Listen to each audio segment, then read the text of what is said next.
and welcome to episode 19. Check out what you can expect this week. Was that supposed to be your Batman voice? It's just as bad as Christian Bale's was. I mean, I guess, yeah. It wasn't as gravelly. It was like Batman on a day that he took a lozenge. Thankfully, language is not scuba diving. It is not scuba diving. Although I will point out, people learn some weird stuff on YouTube, man. So there is... There can be time between your Well, in an responses. online course, too, you can leverage other things while you're in the waiting time, like the waiting space. I mean, like, Right. Now, it would be kind of cool to... You got me thinking of some ideas of what would it look like to, like, take an idea of what happens on a Snapchat and, like, say, like, scheduled times in an online class where you can literally send stuff to the instructor and they will send it back within a certain time frame. It's time for the high-tech podcast. You're joined by Josh. And Will. And Will, yeah. Surprise. And a new host. Just joking. It's still the two of us. Where is he? He's not on Zoom, is he? Or her? Surprise. Or they. Yeah, I mean, it could be, yeah, absolutely. It could be anybody. Welcome. Another week High Tech Podcast, higher education, educational technology podcast where we talk about tools, conversations, have some fun, make fun of each other, do whatever we do. Welcome to another week, guys. We never make fun of each other. We're so nice to each other. We are very nice people. Anyway, welcome. Another week, guys. Excited about this week. I think we got some great conversations to jump into. But before we do, like we've been doing, we have a question to just kind of, fun kind of icebreaker question for our podcast, right? So here's the question, guys. Okay. What is the most uncomfortable language? We said faux pas. We sound really fancy saying that. Language faux pas. That you've ever made, like a language misunderstanding. You know what I mean? What has been the most uncomfortable one for you? Where at the end of it, you just like, oh, did I do that? Yeah, I'm so sorry. You cringe a little bit. If you're listening to the episode right now, you've seen it. See, I have two episodes. Two episodes? It's that kind of day. We're doing 2 in 1. Yeah. I can't. That's where I've been all 2 day. episodes. I have 2 instances that come to mind, and literally I'm not even sure I'm going to be able to say the one because it's just so bad. It's so embarrassingly bad, but it's authentic, so we'll see. Okay. So for me, I've got 2. I think you said you had 2 earlier. Yeah, I have 2. So I have maybe 2. I'll do one, you do Apparently, one, or something like that. Yeah. My one is really short, so I might share the one short one and then the longer one. Perfect. So the first one that I'm comfortable saying is pretty simple. I mean, I worked in a kitchen, I worked in a restaurant, and I had a good group of guys in the kitchen who most of them spoke Spanish. And at that time in my life, I spent a lot of time watching anime, which is done in Japanese, not Spanish. Yes. That's true, except for maybe Spanish dubbed versions of anime. Yeah, those. Which is very common. So I was learning a lot of Japanese. I was learning to count in Japanese. I was learning basic phrases. I loved listening to it clearly while I was watching all the animes, etc. Yeah. And one night I walk in, but I was also I think I was in college, community college or whatever. I was learning some Spanish. I was taking Spanish classes. So I had it in my mind, if I heard Spanish, I should try to speak it. You know what I mean? I was like, do naturally. my best. Mm-hmm. So I walk into the kitchen. The guys are doing something, and they turn and they ask me something in Spanish, which I believe I understood. But whatever dumb thing switched off in my brain, I spoke Japanese back to them. Naturally. And that just everyone's looking at each other. It was like a Mexican standoff. I mean, I hate to say that, but it was just it was the truth. We all just looked at each other like, you said something in a language I didn't understand. I said something in a language you didn't understand, and we're all screwed. Because that's what you do when you hear Spanish. You go, Japanese. It's close, right? Just another language. Just basically the same thing. I'm not going to speak the one you spoke to me or the one I speak natively. I'm just going to speak. You spoke Spanish. You must know Japanese. A different one. Yeah. Don't you? Obviously. Hey, I can count to 10 in Japanese. Oh, there you go. Yeah. Oh, yeah. Martial arts. They made you learn how to count to 10 in Japanese. That's all I got. I can't go any farther than that. I can count to 39 in Korean. Really? Okay. But I don't know what 40 is, so I'm done. The system's actually really easy. It's 10, 1, 10, 2, 10, 3, 10. So if you learn 10... If anybody's listening right now, this is how you mess with Will. You you do something that requires him to say 40 in Korean. Yeah. If you say 40, I'll give you $1 million. Oh, crap. Oh, dang it. There goes my $1 million. Okay, And suddenly, so Batman is the person who had my $1 million. was that supposed to be your Batman voice? It's just as bad as Christian Bale's was. I mean, I guess, yeah. It wasn't as gravelly. It was like Batman on a day that he took a lozenge. Yeah, like That's good. That's good. That was Batman. Okay. Anyway, mine. Okay, so I have two. I'm gonna tell one short one. Okay, and then another one. So my first one has to do with Spanish as well. Okay, so I took 3 years of Spanish in high school. I think something like that. But I didn't pay attention. If you've heard my story, folks, in this podcast, you know that younger high school Josh was not the Josh he is today. And so I did not pay attention during Spanish. I basically took it because I didn't want to take Latin or French. And this one seemed like I'd get some good food out of it. So that was the call, which was a poor mistake because I don't really like Spanish food anymore. So maybe this is why. But anyway, so I learned it and I knew some like basic phrases, but I was horrible for somebody who had taken 3 years of Spanish. Anyway, fast forward, I go to Disney with my family. Okay. I'm in high school and we are in the Mexico like ride thing. So if anybody's ever been there, it's like a pyramid and you go in and you feel like you're like inside Mexico. It's this whole thing.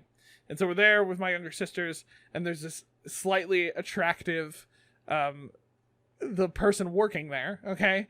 And she starts talking in Spanish, and I thought I was going to be cool. So I was like, she like asked me how I was doing, and I think I'm going to mess this up, but I think like I would still be able to respond enough to say like, como estás y tú, or something, like the basic Spanish. Right. But I had nothing else, okay? Nothing. Okay, that was the stopping point. Okay, and so she started going off in Spanish, and I was like, I didn't know what to do. I got caught. So she stopped talking and just like looked at me. Clearly, she had asked me a question, and I had no idea what to do. So I got up and walked away. That was my. That's amazing. That was my reaction. Okay, and then number two does not directly involve me, but I did a trip to Israel. And we had an issue where something had happened in the bathroom at one of the places we were at, and nobody quite knew what happened. But all of a sudden, this guy who worked there started yelling at us in Hebrew, and none of us knew what to say because we didn't speak Hebrew. And so we're just like standing awkwardly in a bathroom with an old man yelling at us in Hebrew like he was like we had just ruined everything. Wow. And I still to this day have no idea what happened. It was the most awkward thing. Oh no. We just like slinked out of the bathroom and like went to our bus. Like Tried for all to I hide. know, somebody could have died and he thought we killed them. I have no idea what. Wow. I don't know. Like, that's not the scenario you want a misunderstanding. No, and not in Israel. So like, yeah. So those are my two. Both involve me not, Well, yeah, I guess I got to do mine then, because I'd say that they might be, on par with the embarrassing level. Okay. So again, in another kitchen scenario, I was doing a catering job. Wow, you got a lot of these. And I was trying to speak to some of the kitchen staff who spoke Spanish. Okay. And I was just playing the game. Like, this is called what? That's called this. Like, like literally, what is all the food called? That's around us. So we're just talking, we're chatting on, maybe I'm doing dishes or something. And I point over to this big thing of shrimp. And I ask in Spanglish, isn't that called shrimp? However, the word I used for shrimp, for whatever reason, was not shrimp. I don't know how the syllables, I don't know where this word came from, but I speak the words in Spanish and they all start laughing and kind of like knee slapping and like pointing at me. And I'm just sitting there like, what did I say? Like, I believe I just asked you, that's called shrimp, right? And they're dying. It turns out I said the word for homosexual. Oh. So I literally pointed at this big thing of shrimp and said, those are homosexuals, right? That's what I got. That's what I did. It was quite embarrassing. I mean, it could have always been worse. It could have been Japanese. Well, I wasn't trying to be offensive. It's I just know. what happened. And it happens, really you know? it got me, you know? Which is why it's important to sometimes learn other languages, Will. Did you know that? Wait, really? Yeah. And how- you know a place that you can learn other languages? In the supermarket? No. Well, I mean, maybe in theory, depending on what sign you're looking at. You might know how to say mango in Spanish. I'd prefer to know that than Surprise, it's not the same word as shrimp. No, you can also learn language on the interwebs. Online. You did it. I did it. I just did a will. I did a will transition. You pulled it in. I did. Yeah, I did exactly. Right. So this we're not hiding this, guys. Okay, conversation. Right. Well, how do we teach language online? So we talked a lot about different things in this podcast. We figured this would be a good topic to kind of just, shoot the breeze about, talk about a little bit. Especially because like Will here has a decent amount of experience with talking about this topic and like your background's in this area. So like, I think you've a lot to share too. I have some stuff I can throw in here as well. But let's talk about it. This is what does it look like to do it? This is an intersection of interest. So my undergraduate was in teaching English to speakers of other languages. In the process of doing that undergraduate, I had to, we did a class where we literally used 4 different programs, 4 different systems, including the very famous Rosetta Stone, but 3 others as well, to learn Japanese. There we go. Some more Japanese in Will's life. Not Spanish, in case anybody was curious. Not the same Spanish, thing. No. So that undergraduate experience is I loved it. I love teaching English to folks, but I also loved learning about language, linguistics, how to learn language, what we believe happens psychologically with the brain and things like that. But now you know Josh and my background in the online and the internet space of online instruction, educational technology, etc.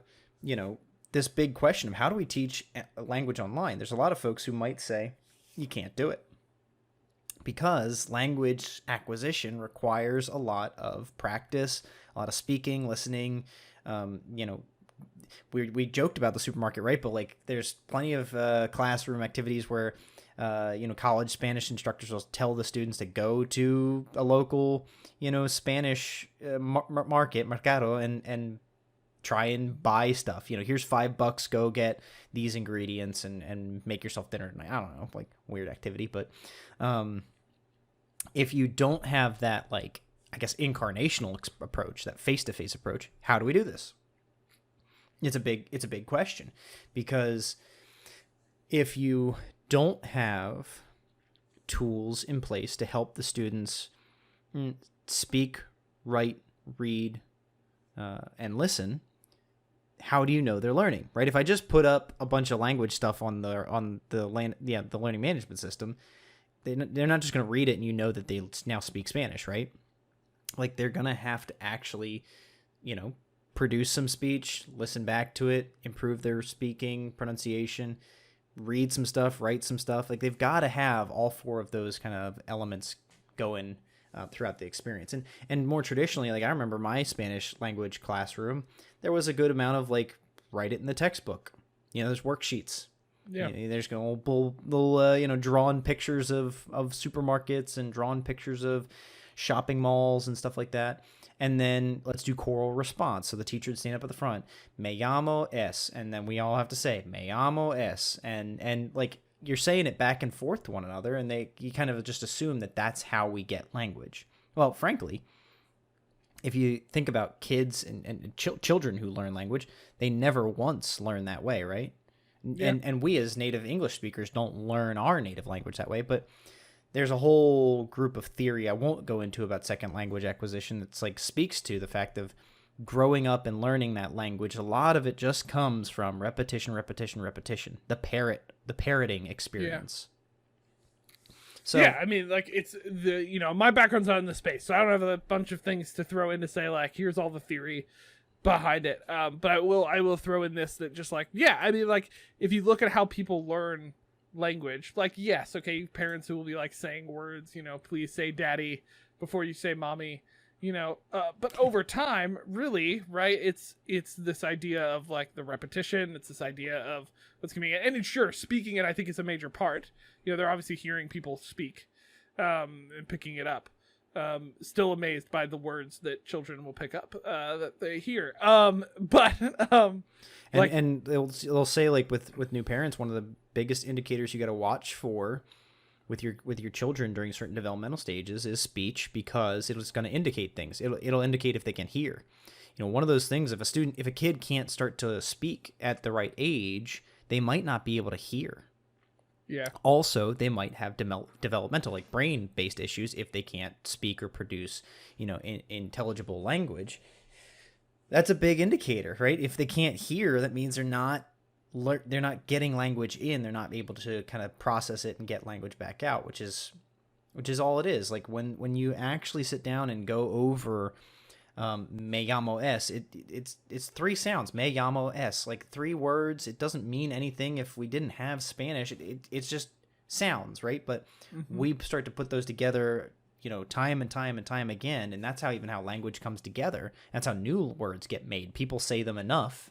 Ginormous. Yeah. Ginormous is not an age-old English word. Ginormous came into the English dictionary in the 2000s because of Elf, right? The movie Elf. So those kinds of things. I mean, I get nerdy about all the theory going on with this stuff. Yeah. But... well, so do I. I totally stay up every night doing that. No. so okay, big question, right? So what does it look like to actually do this then? Like that's what we're trying to talk about, right? So what does it actually look like to teach language online? Because for those of you who may say it's not possible, I would say that's odd, because it seems to be happening in a bunch of places. So either they're lying or there are some ways to actually do this. Okay. Well, it's I really appreciate that question that way too, Josh, because during the pandemic, the early months of the pandemic, I led a workshop called "You Can't Teach That," right? Okay. And the idea of it, of course, was, well, you can. There's a lot of faculty in the early days of pandemic that were struggling. Like, how do I teach engineering, mathematics, painting, clay, sculpture? Like, okay, there's some really difficult. Yeah. Literally, in March of 2020, we had someone walk into our center's little command center, like, to get some help at that time. And he said, I know you've helped everybody. I think you can help me, but I teach scuba diving. And we're just, okay, yep. Well, everybody's hands went up, and we're just like, okay, we don't know. Hold, please take a ticket. We will get back to you. How do we teach scuba diving online? Thankfully, language is not scuba diving. It is not scuba diving. Although I will point out, people learn some weird stuff on YouTube, man. So there's like, no, I'm not scuba diving. That's a whole nother topic. That's another episode. But like, yeah. So like, question, right? What, I think you and I were talking about this before the episode, right? I think when we talk about this, one of the ways I like to address these issues when someone says like, how do I do this or how do I do that? Especially when we're talking like the big topic of like, how do you teach this online? Not just like, how do I teach this specific type of thing? It's a big question. How do I teach language in general? How do I teach scuba diving in general? That's gonna stick with me for a while. Yep. So, but like, I think the question is like, what does the week to week look like, right? Yeah. Like, so for somebody who's coming in, what does the week to week look like for teaching language online? Like, let's say, teaching Spanish online. Those of you who have heard my background, where I connect with this the most is I learned Hebrew and Greek. Not to speak it, thankfully. But I learned, I learned it to read and write. So like, I learned that through an online program. And so I have some context there, but like, what does it look like, right? Yeah. Week to week to do this. Well, and that's actually, I'm glad you brought up the Greek and Hebrew, because I want to make the early distinction here that there's 2 elements to language. I believe there's 2 broad elements to language that we need to address when you are learning it, right? There's fluency and there's literacy. And this may just be me making the distinction. I'm not an expert linguist, but with fluency, it's this idea of like being able to generate language, being able to speak, being able to write, right? We want to be able to do that kind of extemporaneously. The fact that Josh and I don't have a script right now is fluency. We are fluent in speaking English. We are both interpreting. enough, right? We're both creating messages and receiving messages and understanding them and being able to respond without errors. We're not confused. Okay, don't look at me like that. We're not too confused when we talk to one another with English, right? While literacy is definitely more this focus being able to like read, write, comprehend language. Like literacy is a space where Josh is probably literate in Greek. He is literate in Hebrew. He can read it, he can interpret it. If he has some stumbling blocks, he can get some reference material, he can find new vocabulary words he doesn't understand, like easy. He is literate in Greek and Hebrew. Yeah. Unless you've slid, who knows? I've maybe slid off a little bit. But we'll But he's not necessarily.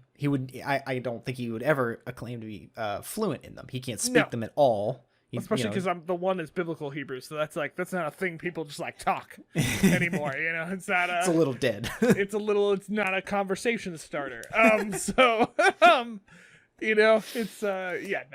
But sure. Now when we come to teaching online in a weekly experience, I think we need to focus in those two spaces. So traditional learning experiences like quizzes, like workbooks, like labs, all are good. I think we should use those online. Like you should be able to, in Spanish 1, you should probably have most of your narrative in English. Like what are like if students are reading something, it should be reading it in English with then the words they need to be learning or the syntax, the sentence structure they need to be learning in Spanish, right? There's certain things you start to show them as models in Spanish, but like the early student acquisition, you're going to use a lot of what you'd call the L1, the first language, and then introduce examples of the L2, the second language.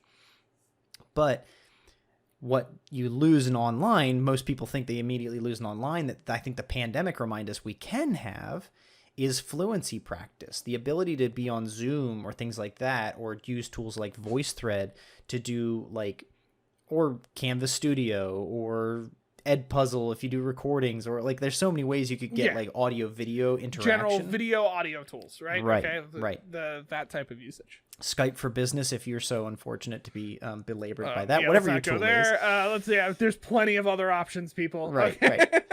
So a week would look like, the overview, hopefully, 1 or 2 narrative pieces that are going to tell them either a video of the instructor speaking over and talking through this, or just text-based instruction, where again, there's some primary stuff in the L1, the first language, if you're Josh and I, English, and then there are examples and the new stuff to learn in the L2, in Josh and my case, Spanish, right? So the idea being that they get a little bit on the front end, and then as they get to the initial learning content, they're introduced almost immediately to practice quizzes. And those practice quizzes should be maybe 10 to 15 questions. They should have more than one. They should be able to take them more than once. Yeah. But I would almost even more specifically say they should be completely randomized. So each time a student takes them, they get 10 different questions, right? Because if I just see the same question over and over, yellow is what? Amarillo. If I just see that, I'm not learning that yellow is amarillo. I'm memorizing the answer to that question. Yellow is amarillo. That's not, that kind of memorization isn't helpful to fluency long term. But if I see that yellow is amarillo, every 6 times I take the quiz, it's going to call back to what my memory should have as that association with those 2 words. And soon enough, my hope is that through the first half of an online class, you are getting to almost all instruction in Spanish. I think the latter half of Spanish 1 should be all in Spanish. Spanish 2, for instance, and I'm just speaking broadly, but Spanish 2, everything, every week, all the instruction should be in Spanish. All the narrative from the instructor should be in Spanish, because really the thing that's going to be hardest for those students in the online context early on is discomfort, anxiety, fear. I don't understand this. I don't know how to understand this. I'm confused, right? We want to stop that from happening in the first few weeks of a Spanish course by providing them English, right? Let them have their L1 or their native language for a little bit, and then slowly, or we'd say in educational terms, scaffold out the English and build towards doing only Spanish language instruction. But there's got to be a mix. There's going to be a lot of those quizzes, which is great, but there's got to be some time for them to speak and hear a native speaker, because even if you do recordings like ¿Cómo estás? You just record that over and over. ¿Cómo estás? ¿Cómo estás? And the students are sitting there and doing that in their quizzes. ¿Cómo está usted? Is different than ¿Cómo estás? But it means the same thing if you translate. But ¿Cómo está usted? Is a formal version of how are you? Well, and that formal version is used in certain dialects and in certain regions, right? So that kind of stuff is the instructional stuff that we have to build in there somehow. And I think there's a lot of room to say that should be done in a Zoom class or instructional videos, for instance. Yeah. Well, and I think the point here, right, is like if I'm taking some stuff out of what you're saying as a person who I've not had to design any language courses. That's not my background. And so for me, I think how I would kind of comment on it is that it's the comment often that like you can't teach language online, for instance, is I think just a misrepresentation of what's there. Like, what do you do in real classes? Well, there's feedback, there's audio, there's visual, there's practice. All of that can be done online. It just looks slightly different. Right? Ooh. It's a slightly different experience. It takes maybe a little bit more effort to think through. The piece that I think is always the struggle in online is that you do lose some of that. There's without intentionality, it can be easy for someone to get lost because they will, fall behind or they won't know. But that can happen in a real class too. It's not like it just only happens in online. So I think it's just like, it's thinking through how you combine, for me, I think it's thinking through how you combine audio, visual, and practice, and how you scaffold out to your point, how you scaffold out the English. What does it look like to do that? I think the other thing to remember is too, like, even if you're in everybody's in different circumstances, right? So like your online course may actually have, live synchronous sessions, which is great. But if you can't even do that, it is helpful, I think, sometimes to be like, hey, let's set up a process for students to let's have check-ins with students, right? How can you set up, use tools like Zoom and video conferencing tools to actually schedule times with students each week? That can be daunting depending on how large your class is online. Yeah. But it can be realistic. I mean, it's not unheard of. I think if you take a look at some of the companies who are doing this type of stuff out of normal education, who are doing language lessons online, let's reverse it for those who English is not their first language and they're learning English. There's a lot of programs and things that are trying to teach them English online. And the ways they're doing it are they're having very connected tutoring happening one-on-one through connections, one-on-one, and then they're doing practices. They're doing some of this combined stuff. So your practice quiz doesn't just have to be multiple choice questions. It can be a phrase and they have to fill in the blanks and pick from certain options. Maybe your scaffolding, in my opinion, looks like the first handful of quizzes are literally, here's the Spanish, here's some options for words in the English, make the sentence. You can do that in quizzes, right? You can throw that in and you scaffold it out to the point where maybe they lose the English after a certain point and it's just here's the Spanish. Right. You can have them with video tools, record responses. It doesn't always have to be you tutoring one-on-one. You can leverage some of those things. I love leveraging audio clips in quizzes too, throwing in audio of the word instead of just writing it out. I just think there's so many multimedia and visual options for what you can do in an online course that, from what you're talking about, could be leveraged well in language acquisition. It doesn't have to be, and something we've kind of skirted around, but we haven't said explicitly that I think is really important. There's a lot of assumptions with the traditional language teaching experience in a classroom that we would immediately kind of look at online and say that's not possible. And it comes back to time, right? A lot of people kind of feel that if I'm doing choral response or if I'm going to have a conversation with the students, it needs to happen while I'm there, right? You and I are talking right now, so you can respond immediately to anything I say. So I'm going to ask the class, ¿Cómo estás? And they're going to sit there and go, Estoy bien. ¿Y tú? And that's going to be this choral thing, and it's got to happen live time. I'm sorry. We've got Snapchat today, not literally suggesting necessarily Snapchat for classroom, but people get on Snapchat all the time and quickly send each other a quick video hey, how you feeling? Not too bad. Cool. Well, have a nice day. Okay, cool. It's asynchronous, right? But they could do it at the same time. And I think there's a lot of things to be said for online learning you can have all those conversations, all those core responses you ever had face-to-face synchronously, online asynchronously. We have the tools to do it. So you just have to kind of become comfortable with the fact that like time, it doesn't have to be immediate. It can there can be time between your responses. In an online course too, you can leverage other things while you're in the waiting time, like the waiting space. I mean, like now it would be kind of cool to, you got me thinking of some ideas of what would it look like to like take an idea of what happens on a Snapchat and like say like scheduled times in an online class where you can literally send stuff to the instructor and they will send back within a certain time frame. And my wife uses with a couple of her friends Marco Polo. Like I don't know. I've never used Snapchat. I've never used Marco Polo. That's not real. But Marco Polo is a video to video chat system, and you literally just record however long you want and send that video over to them. And then when you get it, you can either watch it live or you can watch it later, and then you record video back. Yeah. And you can even like record video while you're watching it so that it's like contextual. I don't know. It's a whole thing. Yeah. But those are the kinds of tools that make me believe like, no, language learning online, easy. Yeah. You can do this. And I had stuff like that. Like I would read, in Greek courses, I would read that out in a video. Now there was more lag time because of the way it was set up, but then that, instructor was good about it. He would respond back.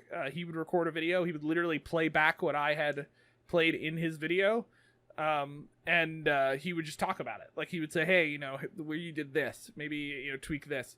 Like the point is that yes, there may be some more lag time in online in some spaces, depending on the tech that you have available to you.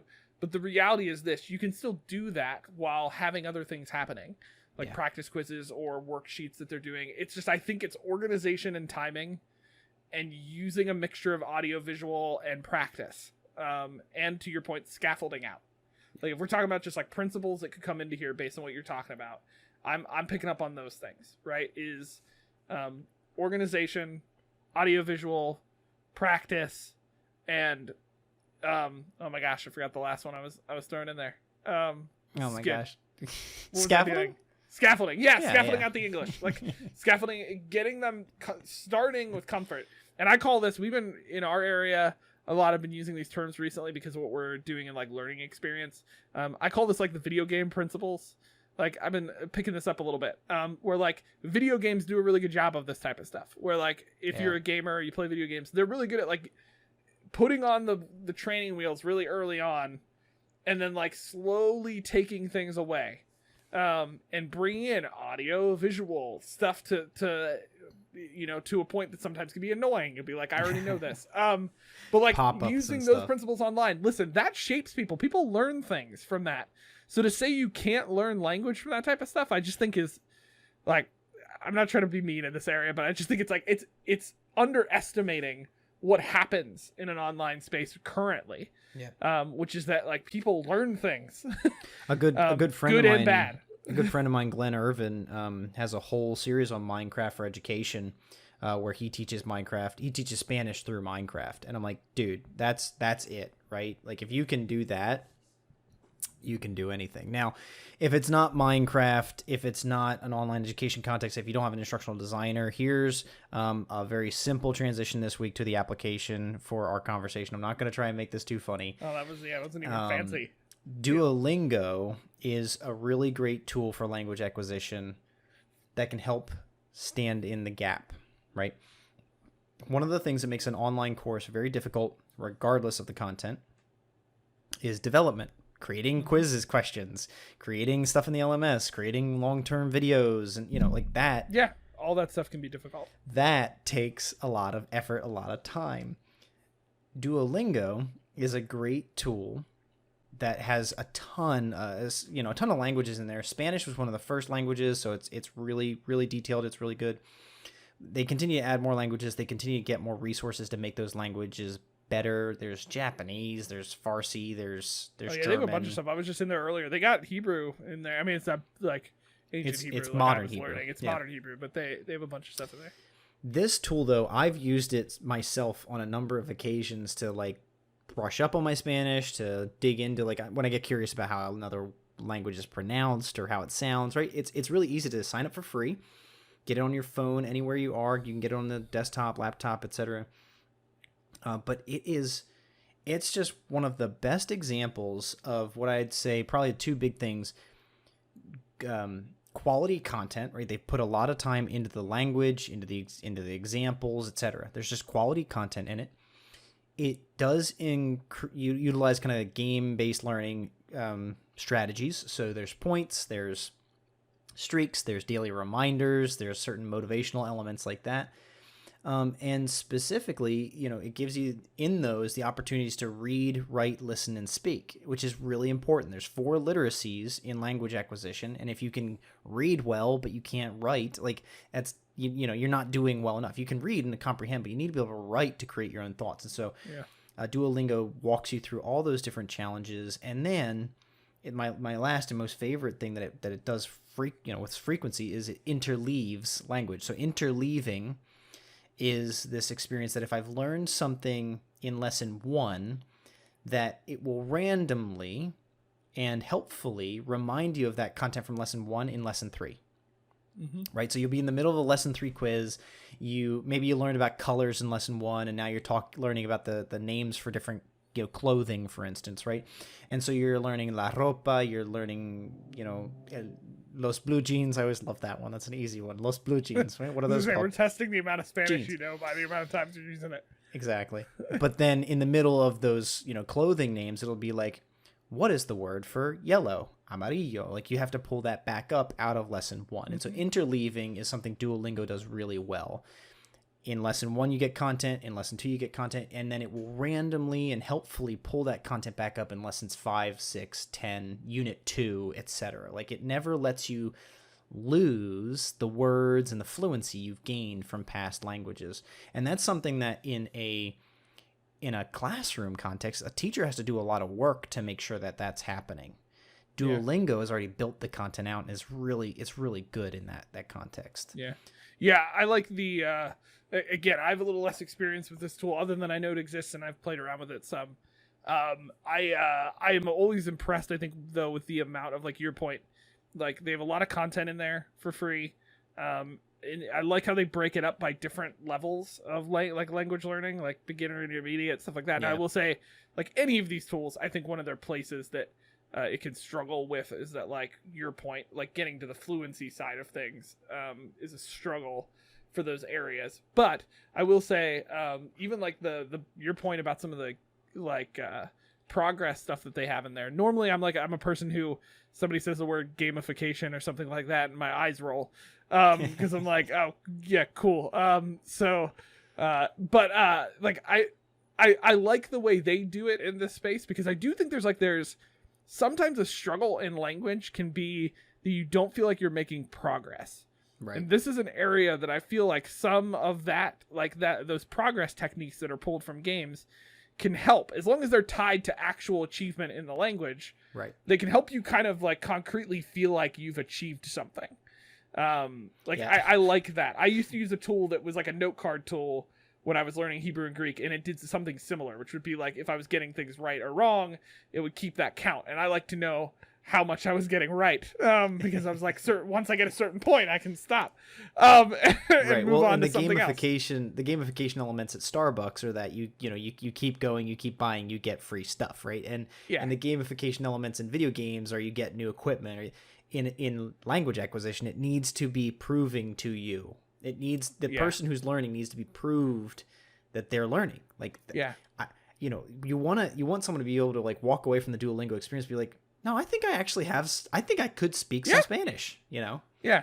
The confidence is a piece. And that's why, like, I love where I think Duolingo can fit in well is like, it can be a good tool for you to take and get some like good interactive like practice quizzing into what you're doing without having to create a bunch of crazy questions, depending on what you're going with. And they already have some cool interactive progress to kind of build up confidence of your learner. So that way your learner maybe is feeling a little less nervous and it's easier for you to start scaffolding out English eventually. Right. Because there's something to be said about feeling confident in the language you're speaking. You may speak it wrong sometimes, but at least you'll keep going back. Where people get cut off in language learning, I think a lot, is because they don't feel like they're making progress and they just give up.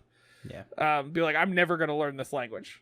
So. And that's actually where one of my mottos from martial arts teaching and learning really comes in play, because with language acquisition, repetition, we've already said, is key.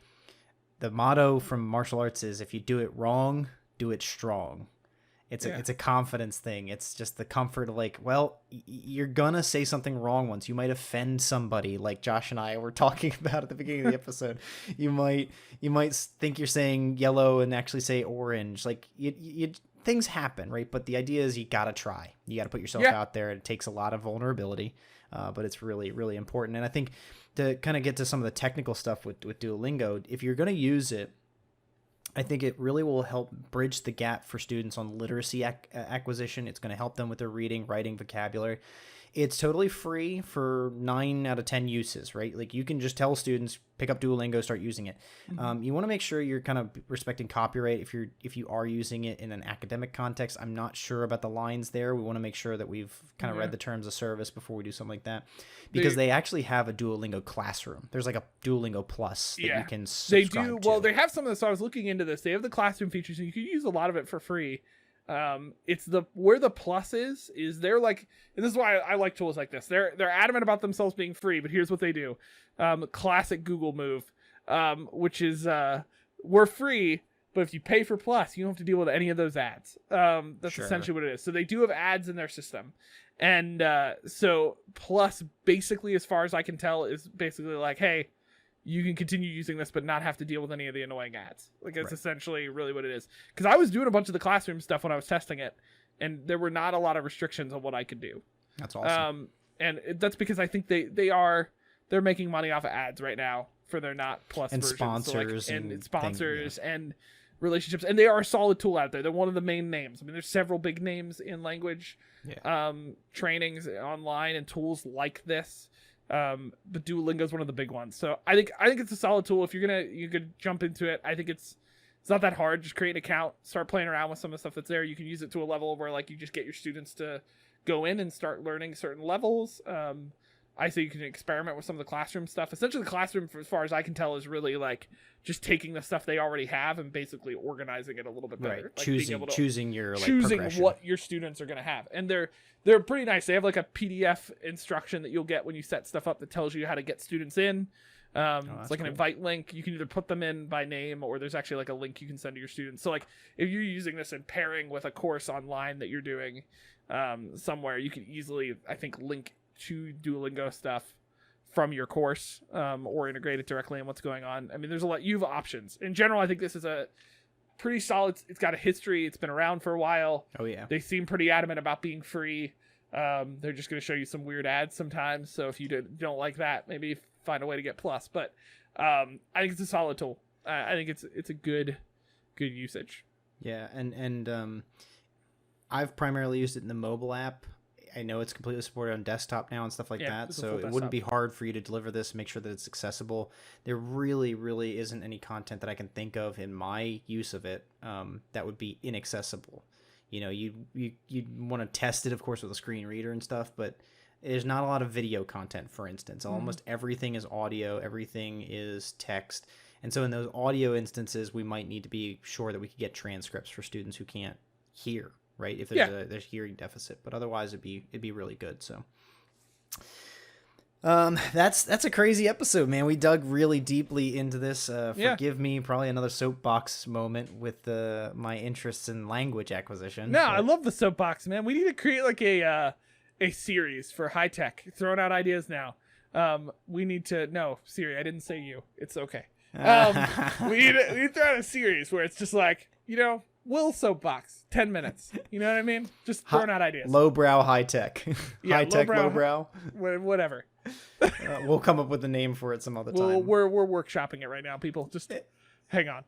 All right, folks. Thanks for another week, another episode. It has been great to spend this time with you. We hope that this has been informative. We hope that you consider using Duolingo if you're looking into even just personal language learning needs. We are always trying to help you figure out how to harness technology, whether it's in the physical or virtual classroom. We hope that you'll tune in to us next week. And make sure if you've got a moment, give us a review on some of those favorites. Would really help us reach other people and get into the ears of other educators like you. This is till next week. See ya. See ya.